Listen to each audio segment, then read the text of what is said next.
बांकीपुर विधानसभा seat पर कांटे की टक्कर देखने को मिलेगी।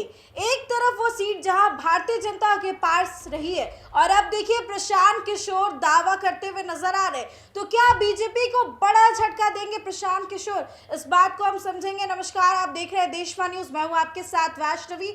देखिए मेरे साथ है इस मुद्दे पर बातचीत करने के लिए सीनियर जर्नलिस्ट राकेश सर से हम समझेंगे कि चुनाव में सर क्या हो सकता है। काफी इंटरेस्टिंग रहने वाला है। बीजेपी की वो सीट रही है 40 सालों से और अब प्रशांत किशोर दावा कर रहे हैं। देखिए, दावे प्रशांत किशोर पहले भी बहुत बड़े बड़े करते रहे हैं। दावा तो उन्होंने विधानसभा चुनाव में भी बड़े बड़े दावे किए थे, लेकिन दावों का क्या असर हुआ ये बिहार की जनता देख चुकी है। और जहाँ तक बांकीपुर सीट का सवाल है, तो बांकीपुर कोई सामान्य सीट नहीं है, कोई मामूली सीट नहीं है जी। ये बीजेपी के राष्ट्रीय अध्यक्ष नितिन नवीन की सीट है। और वैसे भी नितिन नवीन के परिवार का, यानी नवीन किशोर प्रसाद सिन्हा जो उनके पिताजी थे, जो पहले पटना पश्चिम ये क्षेत्र हुआ करता था, उस पर उनका कब्जा रहा। उसके बाद से लगातार 5 बार से विधायक रहे नितिन नवीन, और अभी जो है वो राज्यसभा जाने के कारण वो सीट खाली हुई है। तो भले ये बड़े बड़े दावे करते हों कि हम ये कर देंगे वो कर देंगे, लेकिन ये जो दावा है ये कहाँ तक सत्य साबित होगा ये उपचुनाव में ही साबित हो पाएगा, क्योंकि प्रशांत किशोर ने खुद ऐलान कर दिया है कि हम जो है खुद भी उस सीट से चुनाव लड़ने के लिए मैदान में आ सकते हैं बिल्कुल जी। तो अब ये देखना होगा कि प्रशांत किशोर का कहाँ तक उस पर अपना जो है वो जलवा जो है दिखा पाते हैं, क्योंकि पहले भी जो है वो लगातार प्रशांत किशोर कई तरह के दावे करते रहे। बिहार की जनता ने उन्हें पूरी तरह से नकार दिया, यहाँ तक कि उनकी पार्टी एक सीट भी नहीं जीत पाई। अब ये उपचुनाव जो होना है बांकीपुर जो विधानसभा क्षेत्र है, वो कहा जाता है कि भाजपा का अवैध किला रहा है, अवैध गढ़ रहा है। तो इस पे प्रशांत किशोर की दावेदारी ठोक दी है और कहा है कि मैं खुद चुनाव लड़ूंगा, खुद मैदान में उतरूंगा। तो अब यहाँ की जनता जो है ये तय करेगी कि वो प्रशांत किशोर को आखिर किस रूप में यहाँ लेती है। सर, एक सवाल ये रहेगा, बीजेपी का स्ट्रॉन्ग सीट रहा है, वो लंबे समय से कहीं ना कहीं आपको देखने को पता होगा काय समाज फॉरवर्ड के पास रहा है, तो अब क्या सही में बीजेपी वहाँ कमज़ोर हो गई है? क्योंकि लोग थोड़े गुस्से में तो नज़र आते हैं। देखिए, ऐसा बिल्कुल कुछ नहीं है। जो पटना बांकीपुर पटना का जो बांकीपुर सीट है वो अभी भी जो है बीजेपी का स्ट्रॉन्ग गढ़ है, क्योंकि एक तो नितिन नवीन जो है, नितिन नवीन का कभी बहुत ही अमूल व्यक्तित्व के हैं, बहुत विनम्र हैं, सबसे मिलते जुलते हैं। इतने बड़े राष्ट्रीय अध्यक्ष हो जाने के बावजूद वो जो है अपने क्षेत्र में जाते हैं, बांकीपुर के लोगों से मिलते हैं। हालांकि आज उनका कार्य क्षेत्र बहुत बड़ा है, बहुत बड़ी जिम्मेदारी है उनके ऊपर, और बिहार का एक तरह से उन्होंने नाम रोशन किया है। इतनी कम उम्र में विश्व की सबसे बड़ी पार्टी भाजपा के राष्ट्रीय अध्यक्ष बने हैं। तो जहाँ तक एक नाराज़गी की बात जो कही जा रही है, तो ऐसा अभी कोई सर्वे में हम लोग भी गए थे बांकीपुर क्षेत्र में, हम लोगों ने लोगों से बात की है, हमने देखा है पीके ने, वहाँ लोग का एक सीधा सवाल यही था कि पीके ने आखिर इस क्षेत्र के लिए क्या किया है। जो कुछ भी किया है, जो भी भला बुरा इस क्षेत्र के लिए जो भी काम हुआ है वो भाजपा ने किया है। तो लोग सीधे ये पूछते हैं कि आखिर पीके ने किया क्या है। हाँ, ठीक है कि पीके किसी पद पे नहीं है, लेकिन क्या इससे पहले भी पीके हम लोगों के क्षेत्र में जो प्रशांत किशोर हैं, हम लोगों के जो मिले हैं, हम लोगों के जो सुख दुख है उसमें शामिल हुए हैं? नहीं हुए हैं। साफ लोग यही कह रहे हैं। हम लोगों के साथ आज भी हैं, तो नितिन अभी नहीं हम लोग के साथ है। हम लोग के सुख दुख न्योता हकारी जो भी होता है उसमें सीधे पीके शामिल होते हैं, सॉरी नितिन नवीन शामिल होते हैं। पीके से हम लोग का कोई वास्ता ही नहीं है। पीके को हम लोग पीके लाख दावा करे कि उस किला को हम ढा देंगे, तोड़ देंगे, लेकिन ये चुनाव में स्पष्ट हो जाएगा कि आखिर वहाँ पे होने क्या वाला है।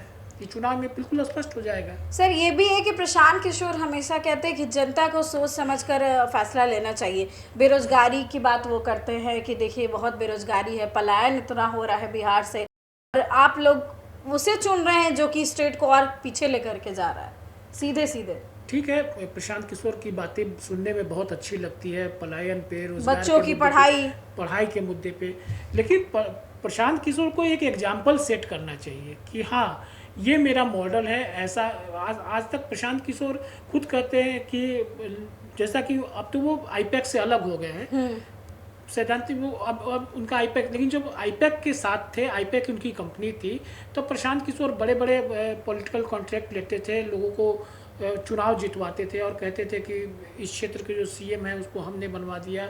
बिहार में बिल्कुल। नीतीश की जो सरकार बनी थी उसमें भी किंग उन्होंने मेकर के रूप हाँ में। कि किंग मेकर के रूप में हम रहे हैं।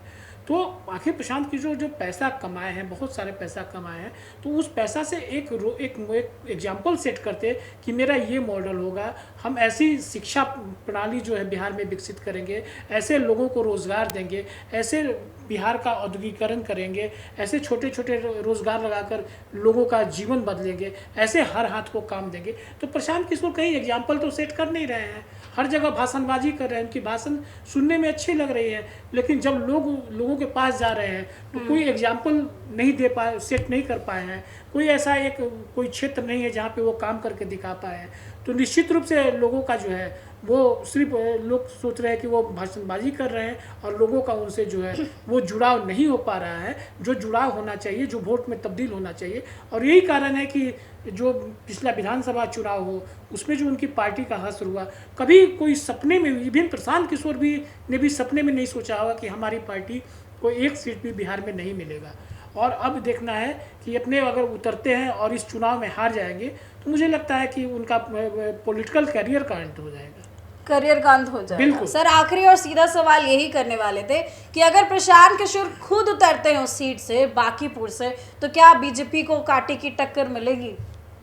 देखिए, बीजेपी कहीं भी चुनाव लड़ती है तो जहाँ तक मैं जानता हूँ कि बीजेपी बहुत पहले से तैयारी करती है। बीजेपी के पास मतलब 100 साल आगे का प्लान होता है, 100 साल आगे का प्लान लेके बीजेपी चलती है। तो ऐसा उसके जो आरएसएस के लोग हैं वो सारे लगे रहते हैं, घर घर जाके लोगों की बातें सुनते हैं, उनकी समस्याएं सुनते हैं।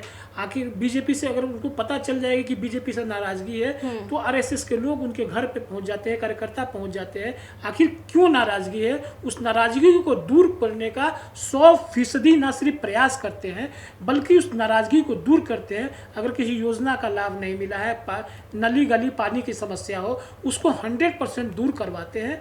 जैसे अभी यूपी में चुनाव होना है अगले साल, और वहाँ जो है वो पूरी टीम जो है वो लगी हुई है एक एक लोगों से, एक एक मतलब हर तो बीजेपी को हराना थोड़ा मुश्किल हो सकता है। बिल्कुल बिल्कुल। बीजेपी की जो जिस रणनीति पे बीजेपी काम करती है वो अन्य पार्टियां बहुत हल्के में चुनावों को लेती है, लेकिन बीजेपी जो है वो बहुत पहले से जो है वो ग्राउंड वर्क करती है।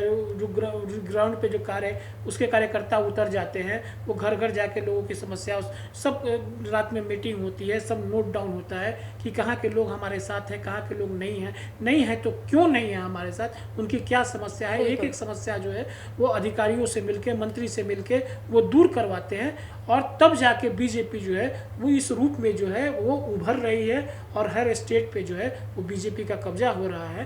तो ये निश्चित रूप से जो है वो बांकीपुर जो है कोई सामान्य सीट, मैंने पहले भी कहा कि सामान्य सीट नहीं है, वो बीजेपी के राष्ट्रीय अध्यक्ष की सीट है, और निश्चित रूप से जो है वो वहाँ पे बीजेपी को हराना मुश्किल होगा। मुकाबला थोड़ा टफ जरूर हो सकता है, लेकिन बीजेपी को हराना मुश्किल होगा। देखिए, बीजेपी को हराना मुश्किल होगा। सर ने समझाया कि किस तरीके से बांकीपुर की जो सीट है वो काफी महत्वपूर्ण है, और ऐसे में देखने को मिलेगा आगे कि क्या होता है। क्या प्रशांत किशोर भारी पड़ते हैं, भारतीय जनता पार्टी जो है वो जीत जाती है? फिलहाल इस खबर में बस इतना ही। देखते रहे देशवा न्यूज।